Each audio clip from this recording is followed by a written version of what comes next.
تعال شوف رأي الإعلام المصري في موضوع احتفال إمام عاشور بالدوري وقت ما كان شيكابالا عايز يحتفل برضه بالدوري. يعتبر موقفين مشابهين جدا، لكن طالما إمام في الأهلي يبقى الكلام مختلف، وطالما شيكابالا في الزمالك يبقى الكلام مختلف جدا. بصوا كده، لازم شيكابالا يحط في دماغه إن دي مش وظيفتك ولا حاجة من الحاجات دي وظيفتك، ولا المكان ده ان انت تكون موجود فيه بتاعك، ولا ان انت تقف تتناقش، ولا انت تقف عند الباب بغض النظر عن التفاصيل اللي حصل، صح غلط، حصل تجاوز، حصل شد، ما حصلش.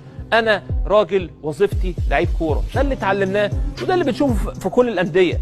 بس المهم ان كل واحد يعرف دوره. كأن إمام عاشور ده على طول جاني.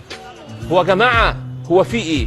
يعني حتى من عرف الانسانيات، من عرف الانسانيات انا طلعت يا عم جبت بنتي، هي بنتي دي يعني هتفجر الملعب؟ انا طلعت بنتي يا عم افتح لي الباب وكلمني عادي، ما فيش قصه.